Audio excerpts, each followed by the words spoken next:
Today, from Melbourne's Property Frontline.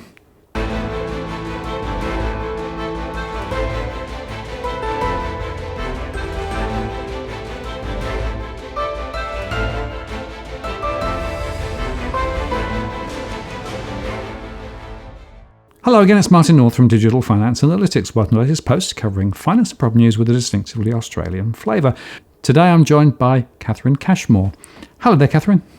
Hi, Martin. Thanks for having me. Well, thank you very much for spending some time with us. And I have to say, it's great to have somebody from Melbourne talk to me, not because of what's happening with the virus, but because the property dynamic in Melbourne is quite different from perhaps other places, particularly now.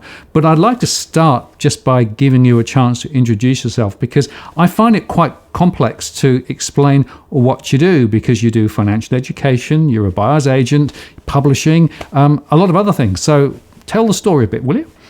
Yeah, so I effectively have three roles that I do. One is that I'm president of Australia's oldest economics organisation, Prosper Australia, which is advocating for taxation reform, really taking taxes off income and productivity and putting them onto monopoly rents, such as land rents and, banking profits and so on and so forth. So we do a lot of work there regarding, if any of your viewers might have heard of the speculative vacancies report that we do, where we analyse how many properties are vacant in the greater metropolitan Melbourne area based on water data usage, for example, over a calendar year. And that one gets a lot of publicity, which is why I mention it. But we do an awful lot of advocacy with government about how to change our economy. I laugh because of what a big task that is. So that's one thing I do. The other thing is that I write for Portfolio Publishing, a publication called Cycles, Trends and Forecasts, as well as Cashmore's Real Estate Wealth. Cycles, Trends and Forecasts is really focused on economic cycles, primarily the real estate cycle.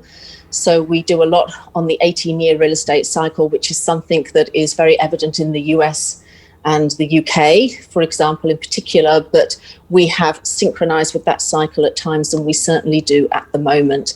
And then I also run a buyer advocacy real estate agency where I assist buyers to buy real estate and educate them on, how to take advantage of a system which isn't changing. And if you want to invest in real estate, you really need to understand how the system works, because whilst we advocate and we don't like what it's doing in Australia, if you want to make money and you don't want to retire a renter, or that you want to retire with some wealth and you're going to do that through real estate, then I want to make sure that you do it the right way. So we do, I teach real estate investment through that and help buyers, and also assist developers who want to find sites for development. Right. Well, sounds as though you run a pretty busy existence down there, despite everything. But look, there are so many areas that I'd like to explore. We probably won't be able to explore all of them in our first chat, but hopefully you can come back and spend some more time. But I would like to just explore a couple of specific things. The one I want to touch on is the last point that you made, and that is that there are many things that people don't know but need to know about the real estate sector, and particularly when they're trying to transact within it. And, I keep seeing this again and again, because basically a lot of people just seem to grab the information off the publicly available portals and assume that information is all 100% correct and giving an accurate view. And then they basically do some brief due diligence and then commit. There are so many pitfalls, though, aren't there? So where do you start the conversation with somebody who's saying, I'm interested in real estate? I usually start the conversation by talking about the cycle and teaching how land is treated within the economy that we live in, because really we know that we have an economy that really runs off the Ponzi population, housing and mining.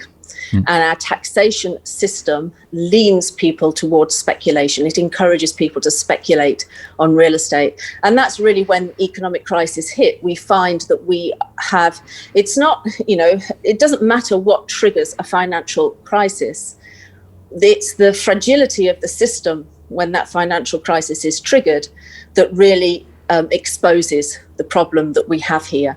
And that means that we're then paying JobKeeper to ensure that the renters, for want of the renters can keep paying the rentier class, the landlords, the banking system, the monetary system, the rents of the land. So we really have particularly in the bigger cities in Australia, it's not so much evident, I don't think, elsewhere, but particularly in Melbourne and Sydney, we have had very much boom and bust land cycles. So you can, for example, look at data that comes across and says that house prices will double every 7 to 10 years. And the way that they have calculated that is to look at the median prices of, say, some middle rings, of some suburbs in Melbourne, for example. And it's just the middle price of a bunch of numbers. And indeed, if you look at the middle price of a bunch of sales statistics over, 7 to 10 years, you'll have a doubling in various areas.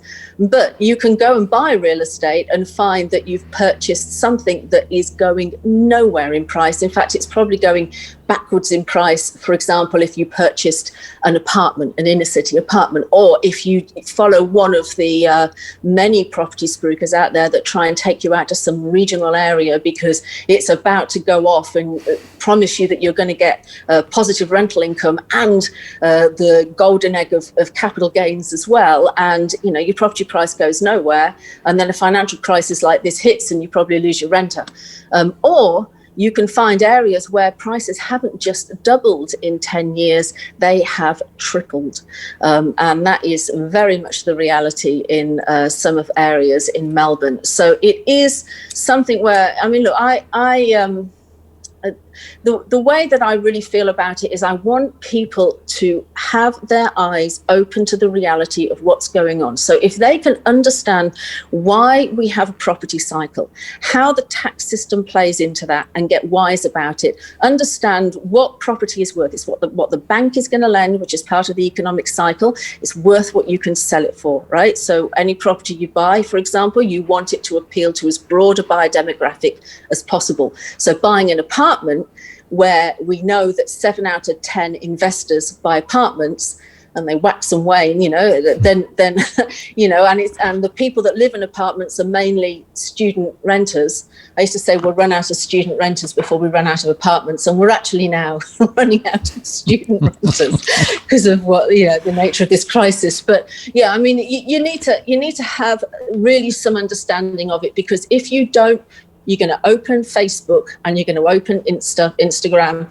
and you're going to see these, property adverts that are going to go, no money, no down, no money, and you'll make a fortune, and, you can buy for out in whoop and you'll be all right. So that's kind of really where the angle that I come from. Well, that's very interesting, and it's fascinating. Even on the Digital Finance Analytics YouTube channel, right? Some of the adverts that get run before the shows start are actually from those property spruikers, right? They're everywhere, right? And it's always you can't fail, you can't lose. You can only property ever goes up. You can borrow almost nothing, and you can borrow almost everything, and you don't need anything to put in yourself. And it's like this magic money machine, right? But the reality is that and reality is always much more painful than the visionary stuff that people talk about. The reality is that you can lose money as well as make money in property. And if you buy a dog of a property, it remains a dog of a property, doesn't it? Absolutely. I think that the government, in a way, of kind of it's not our long-term history, but our recent history is that because the economy is set up as it is, and because since people were breastfed, they've been breastfed on the notion that the way to get wealthy is to, own your own home by the time you retire, and to buy real estate. They don't want you to retire on the government pension. They want you to speculate. And the taxation system obviously dictates how we invest. And because, you get taxed very highly on your income and your productivity, but not so much on your real estate with tax breaks. And even now, the news that came out here is that and this is something I'm very involved in because of the speculative vacancies report that we did at Prosper Australia. We, eventually a vacancy tax was implemented, and our report was part of the reason that happened here. And now land tax and vacancy, the vacancy tax has been waived for property owners. And so that's, we have educated people here to believe in that the government is always going to bail out the property sector.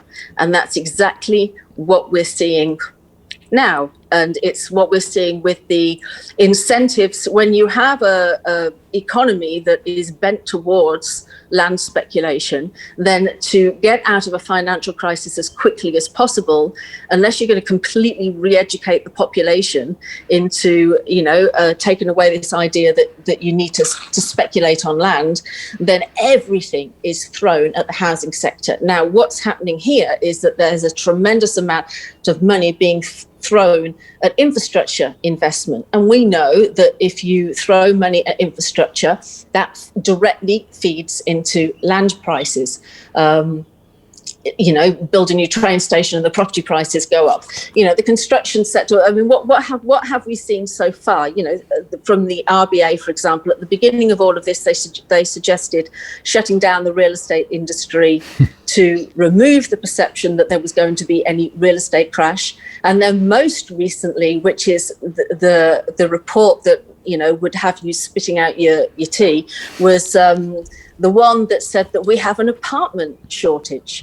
Well, I mean, only last year, the RBA were warning people, particularly warning the financial sector about lending for apartments, because there were so many apartments that were being built in Melbourne and Brisbane in particular. And now suddenly we have an apartment shortage, and we have conversations going on. And again, I'm talking Melbourne based here because of, Melbourne's just been decimated, but conversations now about how we're going, the Lord Mayor in Melbourne talking about how they are going to convert the office blocks into residential apartments.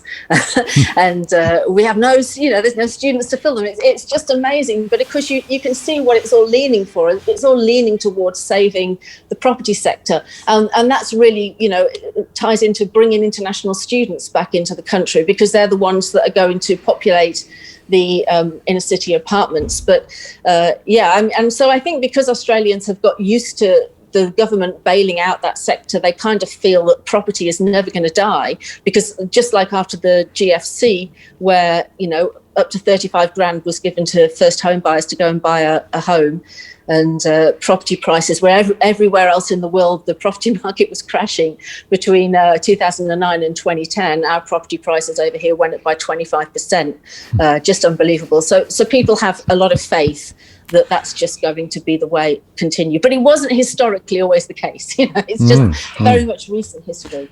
Well, if you look at the long-term trends, there's only been really two times when, in fact, prices went way higher than inflation, right? After the Second World War, and in the last 20 or 30 years with the deregulation and the cutting of interest rates and all of the other policy levers. Other than that, properties tended to drift higher at roughly the inflation rate.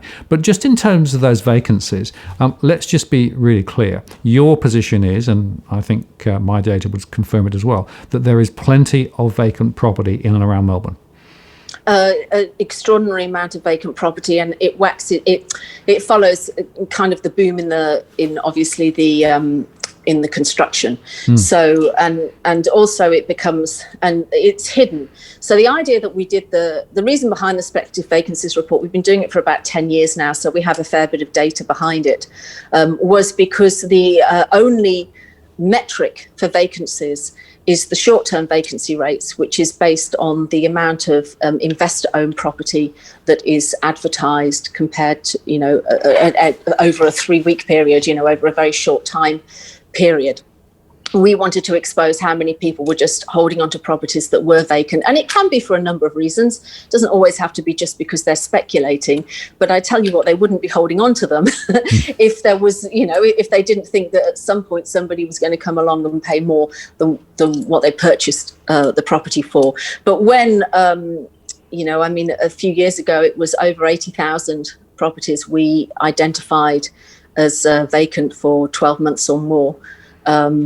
there's a little bit of the data isn't 100% because we're doing it on either 0% water usage over a 12-month period. We have two metrics, and then very little water usage. So because of dripping taps or, underutilization in a sense, that if somebody, if you're only using as much as flushing a toilet, just dropped something. If you're only using as much as flushing a toilet, for example, over a week or whatever it is, if it's a very low water usage, then we often, we have two metrics where we include that also, and we've done it for the commercial sector as well. But there's a lot more vacancies out there than you realise. And then obviously, in my own profession as a buyer advocate, I've walked through apartment blocks where there's numerous vacant apartments. I've walked through apartment blocks in the city in Melbourne where I've been told that the owner only comes back for the Grand Prix,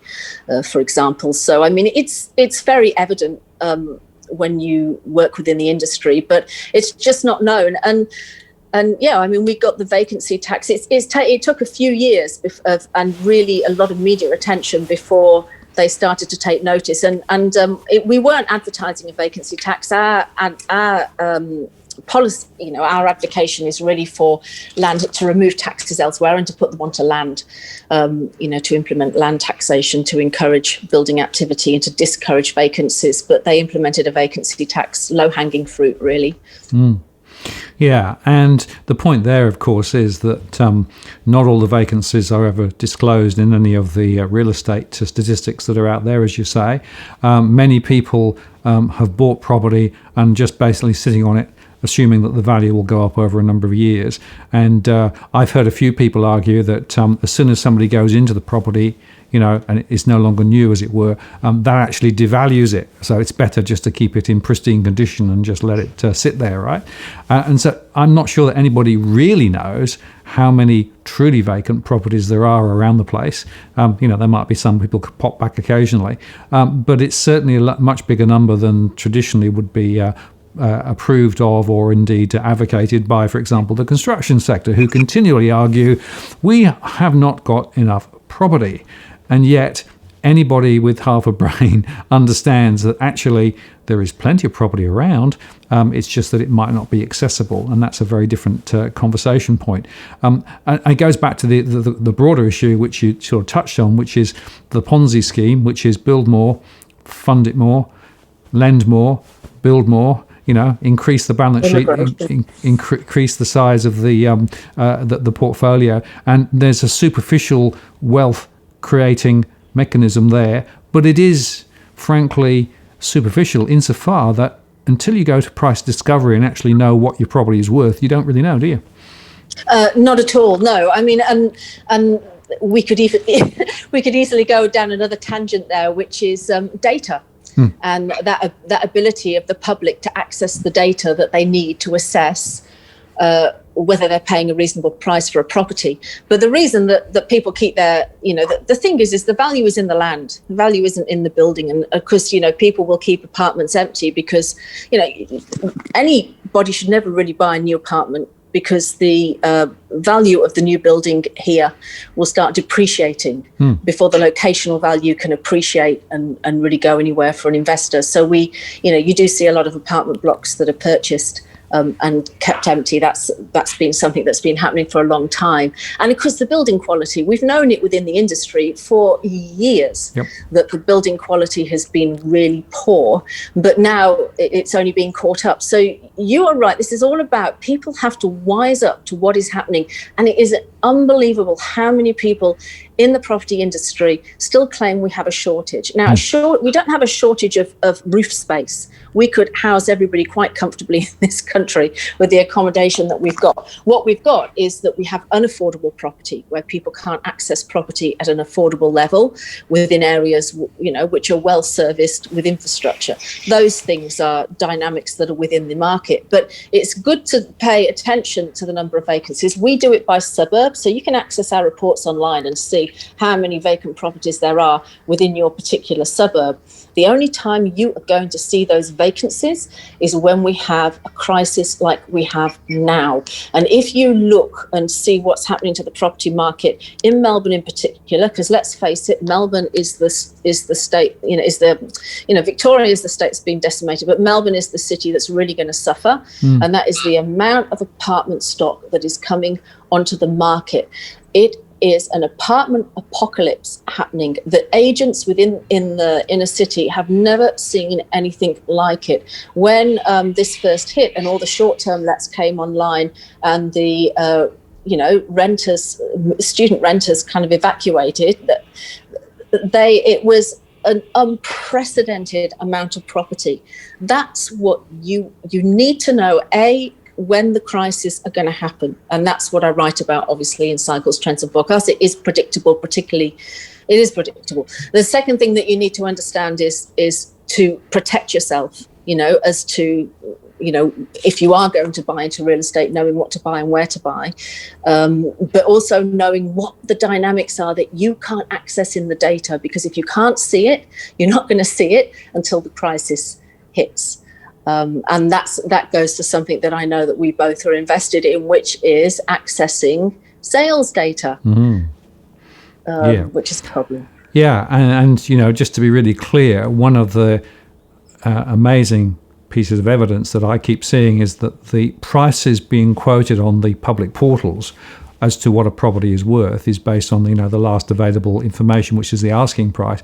But the settlement price is often quite disconnected from that. That doesn't come through necessarily for months, and then often sort of squeezes through the back door. So there is this sort of hiatus between what the high level information is saying and what the real market is saying through price discovery.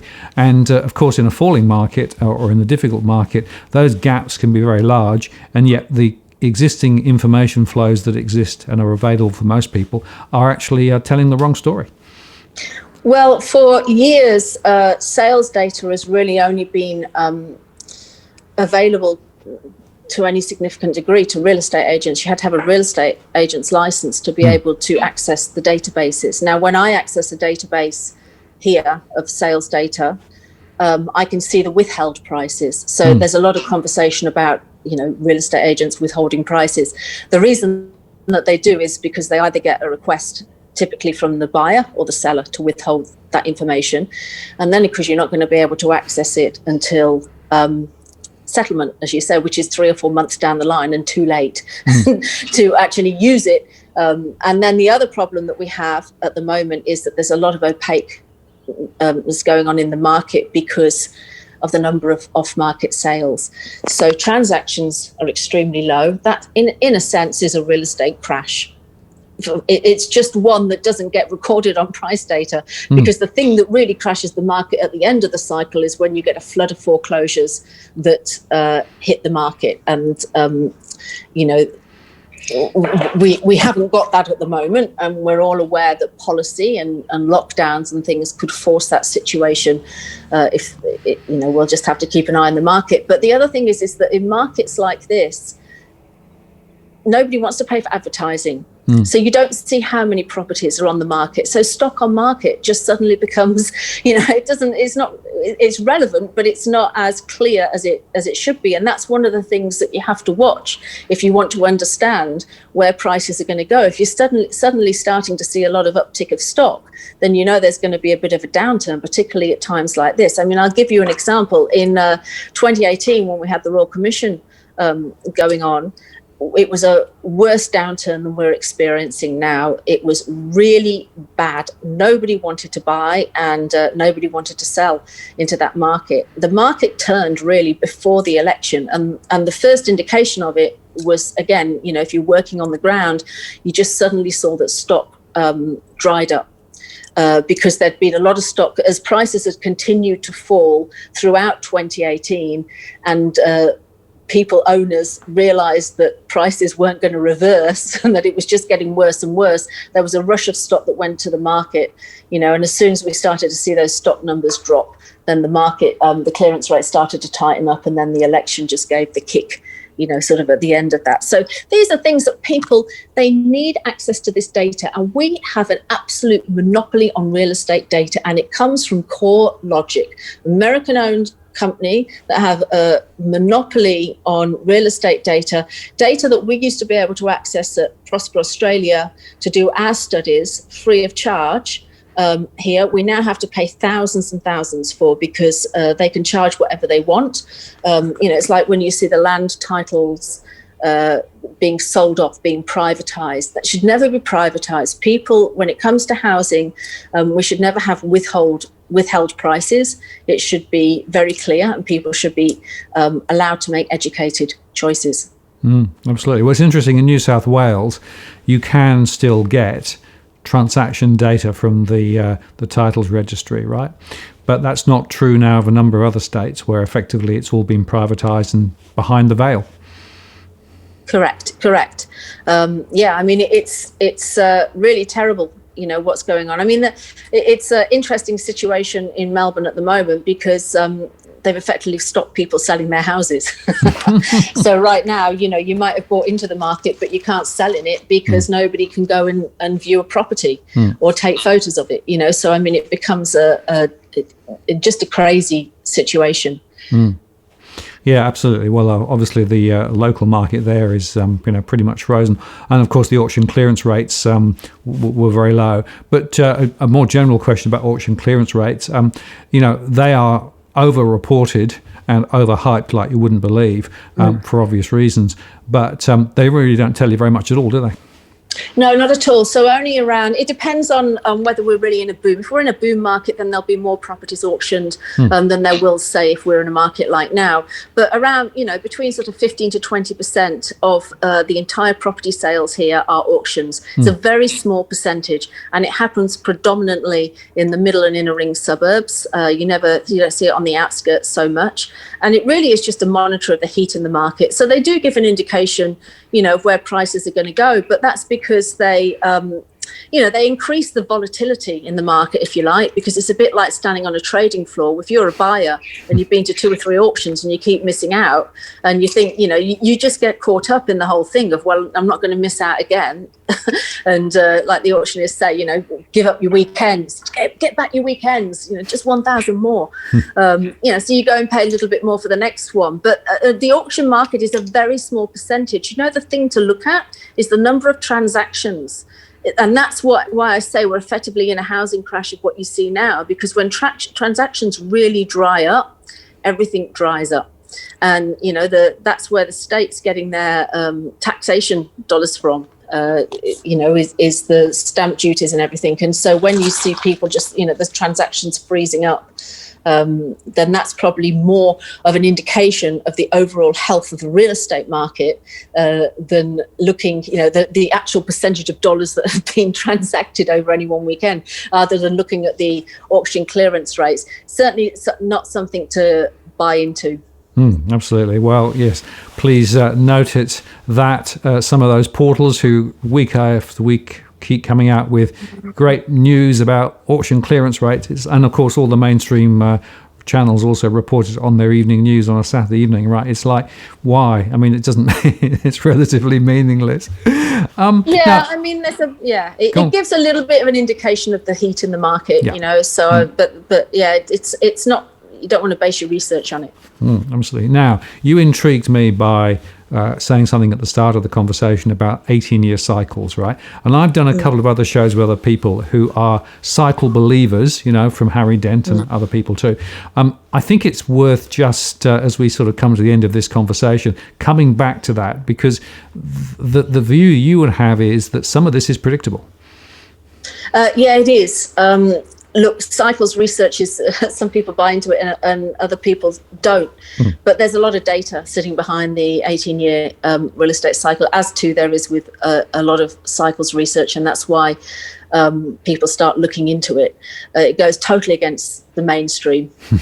In the US, there is an 18-year property cycle, which is very consistent, and there's a lot of data behind it.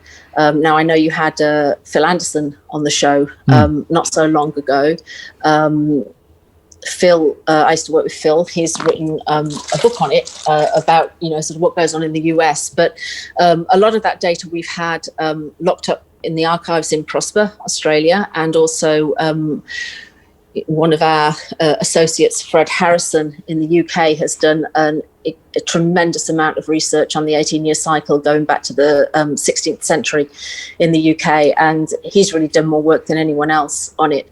That 18-year pattern is really consistent, and what you see is that there is a boom and a bust every 18 years in the real estate market. 18.6 years is the 18.6 year cycle, but within that 18 years, there is also what Fred Harrison termed as this kind of mid-cyclical downturn. It can be severe, as we're experiencing now, because this is actually timed for that within the 18-year cycle. Or it can be a bit like we had in 2001, which was the mid-cycle in the last 18-year cycle. So, if you want to chart it back in Australia, you have the 2008 GFC, which was effectively the end of the 18-year cycle. And we know that property didn't crash here because policy affects where real estate prices go. So the first thing to note is the 18-year cycle can be affected by policy. But you go back 18 years from 2008, you get back to 1991, right, which was the recession that we had to have, decimated the real estate market and never let anyone touch. The trouble is we don't have the internet to really go back and see it documented as badly as it was, but it was really, really severe. You go back 18 years from that, you get back to the 1970s, which was, early 70s, which was a end of the real estate cycle and a real estate crash over here. And you can chart that back. The war has interrupted that cycle. So there are interruptions in it. Again, like I said, policy and what goes on in global events can come in the middle of that. But really what cycles do is they show you where the downturns, they give you a roadmap to where the downturns are going to come. And then how you navigate that roadmap really is, knowing that roadmap is invaluable. Knowing the reason why property booms and busts within that cycle is the knowledge that you absolutely must have in order to, we call it in Georgism seeing the cat. I say Georgism because the Prosper Australia is modelled on the advocacy of a chap called Henry George. He was an economist, lived in the 1890s, wrote a book called Progress and Poverty. And it was really when people really understand how the land is, basically sits at the base of the economic system, how this speculative, feudalist system works, and then you understand economics to a different level from how it's taught in the university system. So the 18-year cycle really did show that there was going to be a downturn this year. It can be triggered by whatever it's going to be triggered. It doesn't have to be triggered by housing, but when the housing is crashed at the end, it normally is some form of mortgage crisis, subprime crisis, a savings and loans crisis, so on and so forth. But we both know that you cannot have ever rising property prices, land prices effectively, and that at some point that you're going to have a severe property crash. There's going to be a flood of foreclosures and people are not going to be able to pay the debts and so that's what the 18-year cycle is. There's a lot of evidence behind it. So I'd encourage anybody that wants to find out a little bit more about it is to have a look at the stuff that I write at Cycles, Trends and Forecasts, or reach out to me, and I'm more than happy to give some pointers as to where to start the research. Great. Well, thanks. We'll put some of those links below because I think it's a very interesting. Phil, the conversation I had with Phil was really interesting too. And the more you look at it, the more you realise that there's something really important in these trends. Okay. Last question is this: for somebody who's thinking about property at the moment and perhaps buying a property for the first time, what's the one piece of advice that you would give them above all else? There's 3 P's in property, right? So you've got to know where your budget is, right? Price, property, and your position. Your property and your position are two compromises, and your price is fixed. So you need to know where your budget is. But always remember that the value is in the land. It doesn't matter whether that land is 300 square meters or 700 square meters in size. The zoning will dictate what you can do with that block of land. Buying, for example, if you take a bird's eye view of some of the middle ring suburbs in Melbourne, what you see is a process of gentrification, if you like. You'll see it in Brisbane, same in Sydney. That is that the 600 square metre blocks of land are disappearing because they're slowly being subdivided into 2, 3, 4 and 5, right? So buying a block of land, say, in an area like that where those blocks of land are being subdivided, you're immediately then owning something that is reducing in supply in an area that's being subdivided up. It's a process of gentrification because as the population moves in, the developers know they can make a buck. They subdivide the land, sell off the townhouses. So buying an old suburban house on a block of land, the value is in the land. So, my advice to anyone starting out, really, if they want to take advantage, if they've got the knowledge of the cycle and they understand it and they want to take advantage of it in property, you can make a lot of money out of wise property investment in this country in terms of capital growth. Right, but it's understanding that the first thing you've got to do is get something in your portfolio that is going to accrue capital growth, and it's really identifying those blocks of land and those locations that are going to do that. So I generally usually start with somebody on teaching them how to work out what you can put on a block of land, work out how the zoning works. Work out how to identify those locations that are going to go up, and then finding something that you can stick a renter in, and then having something that you perhaps develop in the future. That's normally where I start. And that's the point, isn't it? It's about doing the work, doing the analysis, and starting the analysis from the right point of view, because then the outcome can be quite different from if you start from the wrong starting point. Look, I really have enjoyed this conversation. Thank you very much for spending some time with me today. And I might see whether I can come back and have another go down the track, because there are so many other things I'd like to explore. But thanks once again for your time. And is there a particular website that you would point people to if they want to follow you and get more information?